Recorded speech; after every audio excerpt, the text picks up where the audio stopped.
Hello, welcome to Abhipedia. My name is Mirza Siddham Sen और आज हमारे साथ हैं रुपिंदर कौर, जिन्होंने यूपीएससी ईपीएफओ में ऑल इंडिया रैंक 113 अचीव किया है।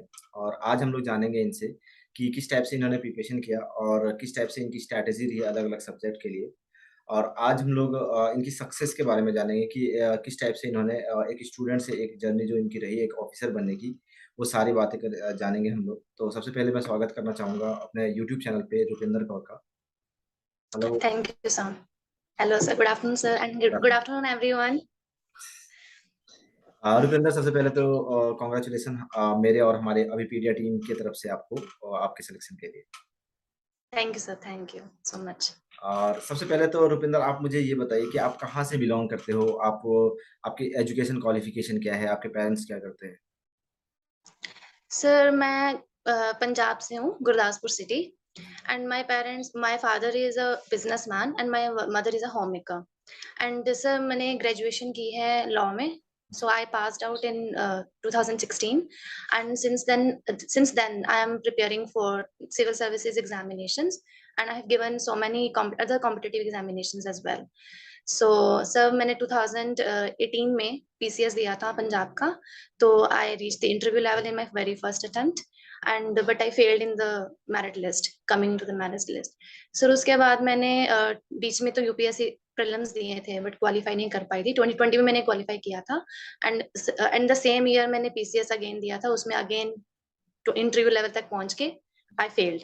सो इसी चीज में फिर मैंने सर बीच में एक्साइज के एग्जाम्स आए थे, सब इंस्पेक्टर एग्जाम आए थे, सो मैंने वो भी दे दिए एग्जाम्स। तो इस सब में मेरी काफी मैंने डिफरेंट चीजों को पढ़ा, मैंने करंट अफेयर, स्टैटिक भी, डायनामिक भी, मैंने अपने लेबर लॉज, ग्रेजुएशन में तो चलो काफी चीजें पढ़ी थी, तो लेबर लॉज भी पढ़ लिए थे। फिर बाद में ये ईपीएफओ भी मैंने 2020 में भर दिया था जब भी ये एग्जाम आया था। तो अब जब 2021 में एग्जाम हुआ तो मैंने I prepared for some time, because already मैंने इतना डाइवर्सिफाई प्रिपरेशन की थी डिफरेंट एग्जाम्स की, जी। तो वहां से मुझे काफी हेल्प मिली और मैंने finally I cracked this examination with rank 113। चलिए, चलिए, बहुत दिस इज अच्छा ऑल। है। सबसे पहली बात तो आपका रैंक भी बहुत अच्छा है। Thank you sir. जैसे कि आपके बारे में हम मतलब जैसे कि पता चलता है, आप एक बार सबसे पहले तो पीसीएस के मेंस में 2 बार बैठे। यस जी, उसका यूपीएससी के मेंस मेंस लिखा आपने 2 बार। यस सर, अभी और सेकंड, फिर दिस इज माय एग्जाम। मतलब एक बार आपने लिख लिया, अभी फिर से आप यूपीएससी के मेंस लिखने वाले हो, 2 बार होगी। उसके बाद फिर आपने मतलब ये चीज़ है सब आगे हम लोग बात करेंगे इस चीज़ के ऊपर कि उसके बाद फिर आपने एक्साइज़ का भी ये दिया, कोऑपरेटिव इंस्पेक्टर जो एक्साइज़ इंस्पेक्टर होता है उसका भी एग्ज़ाम दिया है। ठीक है? तो वो उनके बारे में बात करेंगे। सबसे पहले मुझे वो चीज़ें जाननी भी है, बहुत ज़रूरी भी चीज़ है, क्योंकि बहुत सारे स्टूडेंट ऐसे होते हैं कि यहाँ पे नहीं हो रहा है, यहाँ पे नहीं हो रहा, तो ये चीज़ कर लेते हैं, ये एग्ज़ाम भर देते हैं, ये एग्ज़ाम कर देते हैं। ठीक है? तो उसमें भटकते हैं बहुत ज़्यादा। ठीक है, तो ये चीज़ें मुझे यस बहुत ज़रूरी है बात करना आपसे, लेकिन उससे पहले हम लोग आपके बारे में कुछ और जानेंगे। जैसे कि आपने बताया कि इतने सारे एग्ज़ाम की मैंने प्रिपरेशन कर रही थी। अब उससे अगर आपको हम लोग देखें कंपेयर करें या फिर उनकी अगर बात करें कि उस एग्ज़ाम से आपको कितना फ़ायदा हुआ यूपीएससी, ईपीएफओ क्रैक करने के लिए? सर मैंने सबसे पहले इसका सिलेबस देखा था जब भी भरा था मैंने इस एग्जाम को, तो आई फेल्ट कि इसमें जैसे वही सब्जेक्ट्स हैं जो हम यूपीएससी के लिए या स्टेट पीसीएस के लिए, यानी वही जीके पढ़नी है, वही पॉलिटी पढ़नी है, वही हिस्ट्री है। तो जो मैंने एग्जाम्स प्रिपेयर किए थे वहीं से मेरे कोर सब्जेक्ट्स तो प्रिपेयर हो ही गए थे, जो जीएस के थे, मतलब पॉलिटी हो गया, हिस्ट्री हो गया, ज्योग्राफी हो गया, आई prepared from that. And secondly sir, रही बात लॉज की, तो मैं तो लॉ ग्रेजुएट हूँ, एंड सेकेंडली एक्साइज में ये लेबर लॉस आए थे, तो तब भी मैंने वहाँ उस टाइम पे मैंने पढ़े थे, वो भी हेल्प हो गई जो टेक्निकल सब्जेक्ट्स थे। एंड रीजनिंग पॉइंट मैंने पीसीएस के लिए तो काफी अच्छे से पढ़ना पड़ता है, तो वहां से हो गया था। तो करंट अफेयर्स तो सर मैंने मतलब स्टेट के लिए तो जीके, स्टैटिक करंट अफेयर्स चाहिए होते हैं, तो और यूपीएससी के लिए डायनेमिक चाहिए होते हैं, मैंने दोनों एस्पेक्ट से करंट अफेयर्स भी प्रिपेयर किए थे। तो अल्टीमेटली मैं ये कहूंगी कि मेरी जो प्रिपरेशन रही है, मुझे 80% बेनिफिट अपने पुराने जो मेरी प्रिपरेशन थी वहीं से हुआ। इसके लिए मुझे बस सारा सिलेबस देख के दोबारा से देखना पड़ा कि हाँ अभी क्या चीज रहती है। And it is very interesting here that sir मैंने अकाउंटिंग प्रिंसिपल्स करा नहीं था बिल्कुल भी, that was untouched portion of mind. मैंने उसको पढ़ा फॉर इंटरव्यू, कि भाई इंटरव्यू में अगर if they ask if you know about accounting principles I should know. So that is very interesting thing, and in this way I sailed through it. चलिए आप आपने जैसे बता रहे हो आप ना मुझे, क्योंकि मैंने अभी बहुत सारे टॉपर्स का इंटरव्यू भी किया, लेकिन आपका स्ट्रैटेजी बिल्कुल अलग है। ठीक है, क्योंकि बहुत सारे लोग ऐसे बोलते थे कि देखिए ये मेरा वीक एरियाज़ था, ये मेरा स्ट्रॉन्ग एरियाज़ था, इसके बाद फिर मेरा वीक एरियाज़ में जनरल अकाउंटिंग प्रिंसिपल था। ठीक है, हुँ। उसको मैंने यहाँ से प्रिपेयर किया। अब अपने-अपने स्ट्रैटेजी उन्होंने बताया। लेकिन आपने क्या बताया कि जनरल अकाउंटिंग प्रिंसिपल को मैंने छोड़ ही दिया, मैंने किया ही नहीं। मैंने उसको टारगेट ही नहीं किया और उसको छोड़ दिया और फिर उसके बाकी के जो सब्जेक्ट थे 80% उसको मैंने टारगेट किया और उस पे अपना 100% दिया। राइट?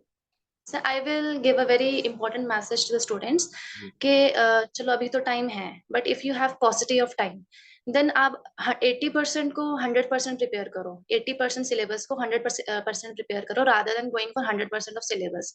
कि बहुत स्मार्ट वर्क चाहिए, इसमें हार्ड वर्क नहीं चाहिए। सो 120 क्वेश्चंस थे, तो उसमें से around 15, I don't remember clearly, इतने ही क्वेश्चंस अकाउंटिंग के होंगे। बट अगर आपने बाकी के पोर्शन अच्छा प्रिपेयर किया होगा then you get an edge. तो जी, अपने स्ट्रॉन्ग एरियाज़ को पहले रिकॉग्नाइज़ करो, उसको और स्ट्रॉन्ग करो एंड वीक एरियाज़ में भी प्रायोरिटाइज़ करो कि किस चीज़ को आप इम्प्रूव कर सकते हो। फॉर एग्जाम्पल अगर रीज़निंग पार्ट की बात की जाए, तो काफ़ी स्टूडेंट्स ऐसे होते हैं जिनका मैथ्स वीक होता है। जी, so they will be very like अगर ये प्रिपेयर नहीं हुआ तो कॉन्फिडेंस से वो जा नहीं पाएँगे एग्ज़ाम में। तो जी, इसलिए बेटर है कि उस चीज़ पे फोकस करना जो आप इम्प्रूव नहीं कर सकते हैं, जो जी। आपका ऑलरेडी नेचुरली वीक पोर्शन है। इट इज़ बेटर कि आप स्ट्रॉन्ग पॉइंट को और स्ट्रॉन्ग कर लीजिए। So that is what I will suggest to the students. और अगर हम लोग बात करें कि एक जैसे अगर हम लोग देखें कि जो जनरली स्टूडेंट को प्रॉब्लम आती है, आपका तो लॉ बैकग्राउंड था, कोई दिक्कत नहीं था इंडस्ट्रियल लेवल लॉ में। लेकिन अगर हम लोग जैसे कि एक जनरल एग्ज़ाम जो होता है, उसमें से ईपीएफओ को कंपेयर करें तो 3 सब्जेक्ट जो थी, वो थोड़ा-सा अलग था। जैसे एक तो सबसे पहले जनरल अकाउंटिंग प्रिंसिपल, दूसरा इंडस्ट्रियल एंड लेबर लॉ और तीसरा था सोशल सिक्योरिटी, जो सारे एग्ज़ाम यस। में पूछे जाते हैं। आपने जनरल अकाउंटिंग प्रिंसिपल को छोड़ ही दिया, आपने प्रिपेयर नहीं किया, उसका अटेम्प्ट भी नहीं किया आपने क्वेश्चन। आपका जो इंडस्ट्रियल एंड लेबर लॉ था, उसका आपका बैकग्राउंड पहले से था और उसके बाद फिर आपने एक्साइज इंस्पेक्टर की जो प्रिपरेशन कर रहे थे, उसमें आपने तैयार कर लिया था उसको। फिर सोशल सिक्योरिटी के लिए क्या किया था आपने प्रिपरेशन? सर सोशल सिक्योरिटी के लिए भी मैंने जैसे यूपीएससी की प्रिपरेशन करते हैं तो वी नो द स्कीम्स, जी। करंट अफेयर्स में कवर हो ही जाता है। हुँ, तो मैंने बस ये देखा कि इसमें क्या-क्या और एक्ट्स भी आ सकते हैं, ठीक है? और क्या-क्या स्कीम्स आ सकती हैं, तो मैंने वही प्रिपेयर किया। So here I will mention के ग्रेजुएशन का इतना फ़ायदा तो टेक्निकल सब्जेक्ट को समझने में चलो इतना हेल्प हो जाती है, बट आई रियली मुझे याद नहीं था कि मैंने तब क्या लेबर लॉस पढ़े थे। तो इसलिए मैं नॉन लॉ ग्रेजुएट को ये बताना चाहूंगी कि डोंट गेट डिसहार्टेंड कि आपका ग्रेजुएशन लॉ नहीं है तो आप कैसे करोगे।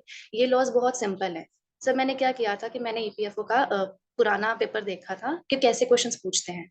अगर सपोज बहुत बड़ी बुक होती है लॉज की, तो हमें सारा वर्ड टू वर्ड नहीं पढ़ना होता है। सो वी शुड नो कि जैसे अगर उन्होंने पूछ लिया कि नंबर ऑफ वर्कर्स क्या है, तो इसमें मैंने स्मार्ट स्टडी ही की थी सर, कि जैसे मैंने एक्ट्स उठा लिए थे, इसमें सिलेक्टिव एमसीक्यूज प्रिपेयर कर लिए कि हाँ, इसमें से ये पूछ सकते हैं, वो पूछ सकते हैं। अगर 100 सेक्शंस का कोई एक्ट है, तो मैंने 100 के 100 नहीं पढ़े, तो मैंने जब जस्ट उसको स्मार्ट वर्क किया है। तो इसलिए नॉन लॉ ग्रेजुएट होने के लिए मतलब होना इज़ नॉट अ डिसएडवांटेज। आप उसको इज़िली मैनेज कर सकते हो। अगर आप 1 मंथ दो, अगर आपको आराम से पढ़ना है, सो विद इन 1 मंथ आप सारे एक्ट्स को, लॉज़ को और इवन सोशल सिक्योरिटी वाले पार्ट को कर सकते हैं। So that's it. जी। इसके अलावा देखिए अगर हम लोग यूपीएससी की बात करें, यूपीएससी में जो इंग्लिश पूछा जाता है और यहाँ पे जो ईपीएफओ में इंग्लिश पूछा गया था, उस वो थोड़ा-सा अलग था क्योंकि वहाँ पे कम्प्रीहेंशन पूछी जाती है अलग-अलग और यहाँ पे जो है था ये ज़्यादा ग्रामर से पूछे गए थे, जैसे फिल इन द ब्लैंक्स हो गया, एरर हो गया, सिनोनिम्स, एंटोनिम्स हो गया। तो इस टाइप से इसके लिए कोई अलग से प्रिपरेशन किया था या किस टाइप से किया था? सो इस चीज़ में जैसे मेरी पुरानी प्रिपरेशन ने ही हेल्प किया। जैसे पीसीएस में इंग्लिश का पेपर होता है, उसमें भी ग्रामर पूछते हैं। जी, सो इसके लिए कोई भी आप ग्रामर की बुक उठा सकते हैं, कोई भी इंग्लिश की बुक ले लो और वहाँ से बेसिक ही चीज़ें कर सकते हैं। So again my PCS preparation helped me in this. मैंने एज़ सच इसको दोबारा से नहीं पढ़ा था, जी। तो वहीं से हुआ था। जी। अच्छा ये बताइए आप रुपिंदर कि जैसे कि ये एक लंबा प्रोसेस था, 2020 में आया यहाँ पे, उसके बाद फिर बीच में कोविड भी आ गई, ठीक है? लोग डिमोरलाइज़ हो रहे थे, लोग मतलब जैसे बहुत सारे बच्चे प्रिपरेशन करना छोड़ दिए थे कि यार क्या हो रहा है? मतलब बहुत सारे मतलब कोचिंग इंस्टीट्यूट बंद हो गए थे, ऑनलाइन क्लासेस चलती थी, लेकिन बहुत मतलब थोड़ा-सा दिक्कत बहुत ज़्यादा दिक्कत आई, थोड़ी-सी तो क्या मैं बोलूँ कि बहुत ज़्यादा दिक्कत था। एक मतलब डर का माहौल था पूरा देश में, पूरा वर्ल्ड में बोल सकते हैं हम लोग। ठीक है? और उस टाइम में भी प्रिपरेशन से लगे रहना, वो कैसे किया? आपने क्या टाइम टेबल था आपका पढ़ने का? या फिर उस टाइम में कैसे अपने आप को मोटिवेट रखा, अपने पढ़ाई से आपने जुड़े रहे आप, वो तो उसका मोटिवेशन आपको कहाँ से मिला? Sir, here I will tell I am no exception. So I just I told you, मैंने बताया आपको कि मैंने 2020 में यूपीएससी दैट वाज इन जैन, तो 2019 में वापस मैं दिल्ली से मैं I was in staying in Delhi for preparation, but I have to come back to home.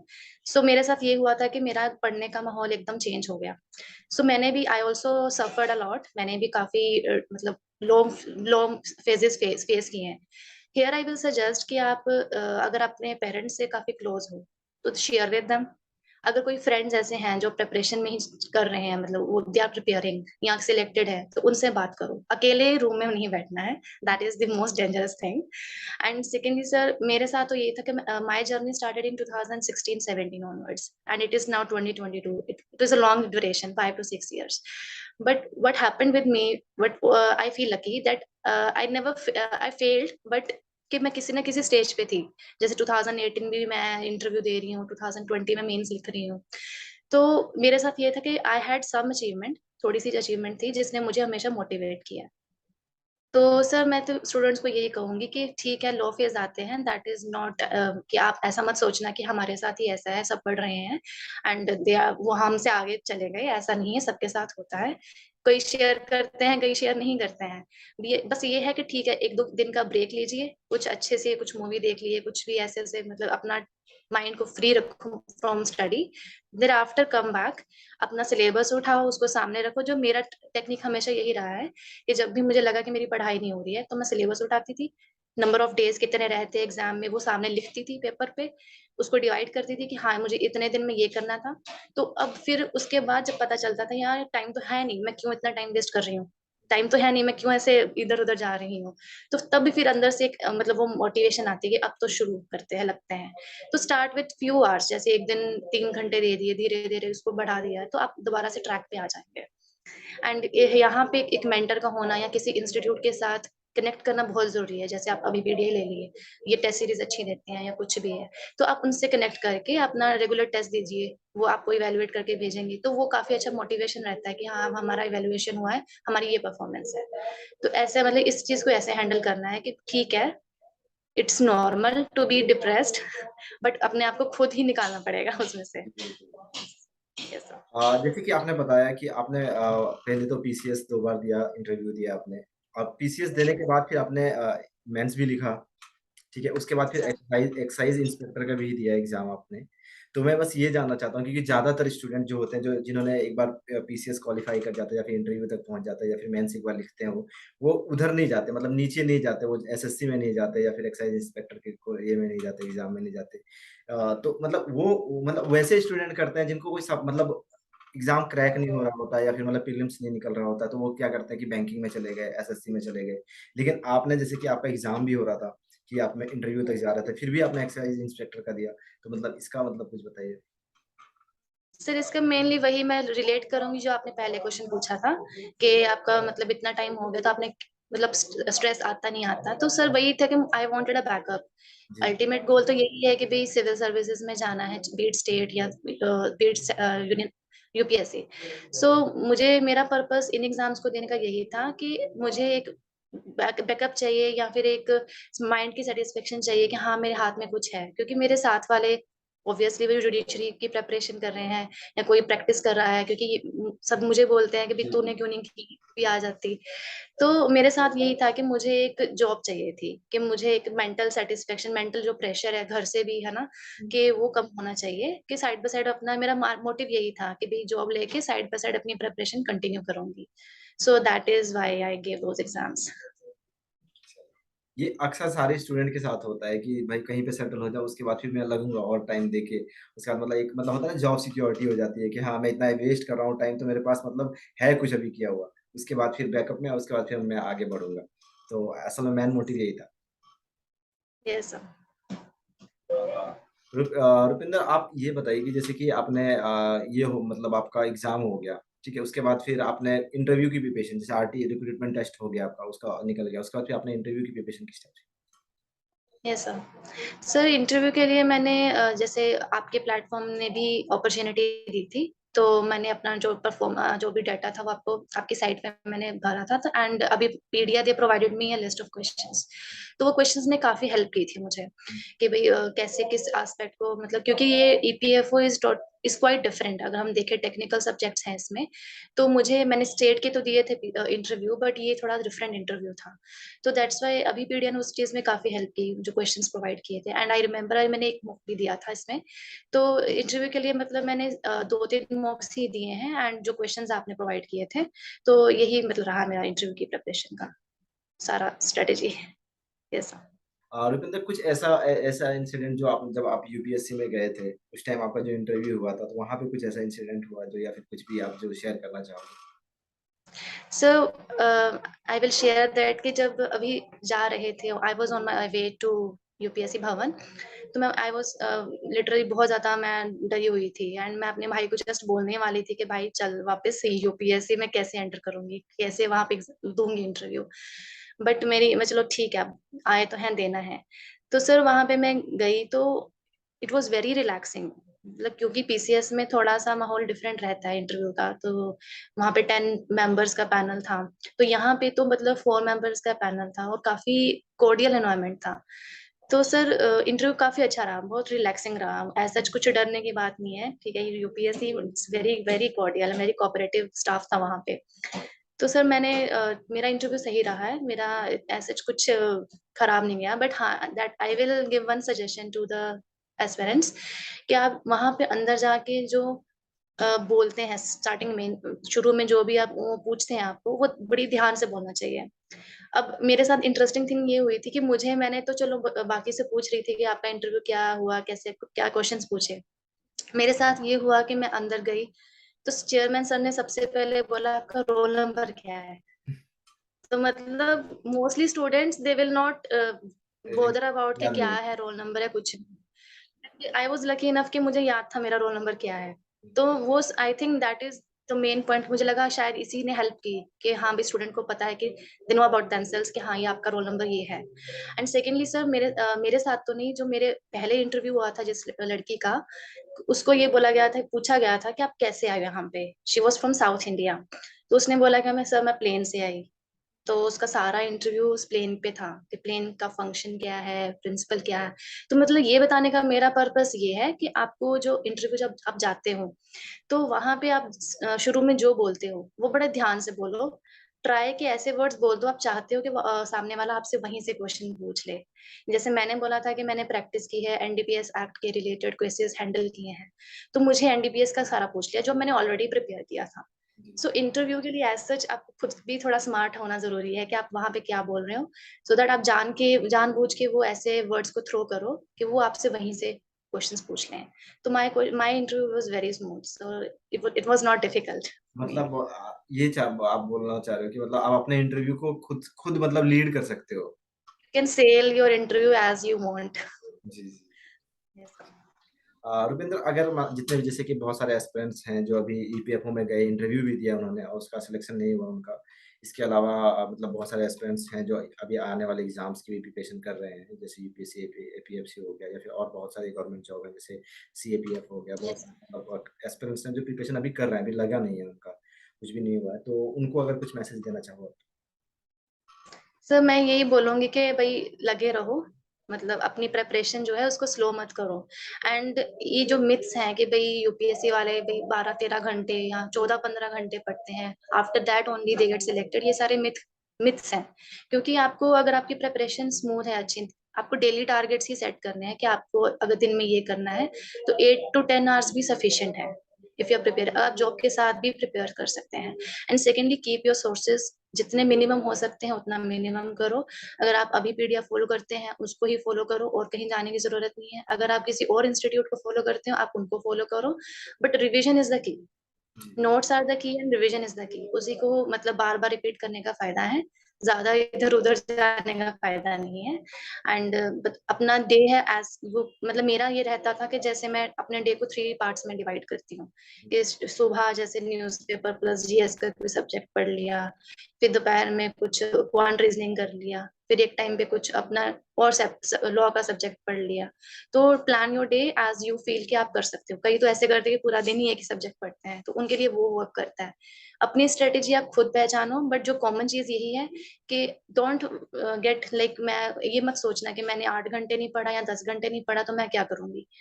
Targets are important, subject को कंप्लीट करना is important rather than counting the number of hours. कि आप ये मत काउंट करो आप कितने घंटे पढ़े हो, आप ये देखो कि आपने कितना इफेक्टिवली सब्जेक्ट कंप्लीट किया है। So that is what I will say, कि अपना बस लगे रहो, you will get the results. Thank you Rupinder, आपसे बात करके बहुत अच्छा लगा and congratulation once again. Thank you so much. और आपने हमें इतना वैल्यूबल अपना टाइम दिया, अभी आपका मेंस है फिर भी हमें टाइम निकाल के दिया, इसके लिए भी थैंक यू